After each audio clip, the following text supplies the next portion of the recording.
Start. ફરિયાદી bank જે બરોડા ગુજરાત ગ્રામીણ બેંક નવા શાખા છે તે બેંકના વ્યવસાય સાથે સંકળાયેલ છે, જે જુદા જુદા હેતુઓ માટે ધિરાણ આપવાનું કામ કરે છે.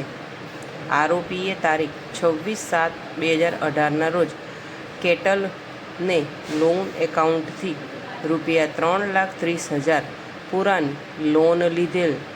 સદર લોનની રકમ આરોપીએ પરત ન કરતા આરોપીએ તારીખ 29/1/2021 રોજ દેના ગુજરાત ગ્રામીણ બેંક નવા શાખાનો ચેક નંબર 264191 ₹3,40,185 નો આપેલ.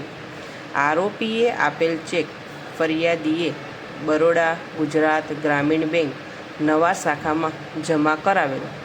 જે ચેક ક્લિયરિંગમાં જતા ફંડ ઇનસફિશિયન્ટના સિરા સાથે તારીખ 29/1/2021 રિટર્ન મેમા સાથે પરત આવેલ. આ કામના આરોપીએ ધી નેગોશિયેબલ ઇન્સ્ટ્રુમેન્ટ એક્ટની કલમ 138 મુજબનો ફોજદારી ગુનો કરેલ છે. તેઓએ એડવોકેટ મારફતે આરોપીને તારીખ 4/2/2021 રોજ RPADથી નોટિસ મોકલેલ, જેમાં સાદી નોટિસ આરોપીને બજી ગયેલ, જ્યારે RPADથી મોકલાવેલ નોટિસ આરોપીને બજવણી સારો પોસ્ટમેનના તારીખ 6/2/21 રોજ માલિકે લેવાની ના પાડનારથી મોકલનારને પરતના સિરાથી કવર એકનોલેજમેન્ટ સ્લિપ સાથે પરત આવેલ. આમ આરોપીને કાયદેસરની નોટિસની બજવણી કરેલ, તેમ છતાં કાયદેસરની લેણી નીકળતી રકમ ચૂકવી આપેલ નથી, જેથી હાલની ફરિયાદ દાખલ કરેલ છે. તેઓ છેલ્લા 3 વર્ષથી બેંક ઓફ બરોડામાં મેનેજર તરીકે નોકરી કરે છે. કોઈપણ કોર્ટ કેસમાં લીગલ કાર્યવાહી કરવા માટે રિજનલ ઓફિસમાંથી તેઓને પરવાનગી મેળવવાની હોય છે. આંક 11થી હાયર ઓથોરિટી દ્વારા આપવામાં આવેલ અધિકારપત્ર પરમિશન લેટર છે, જેમાં ફરિયાદીને ફરિયાદ દાખલ કરવા માટે તારીખ 4/2/2021 રોજથી ઓથોરિટી આપેલી છે.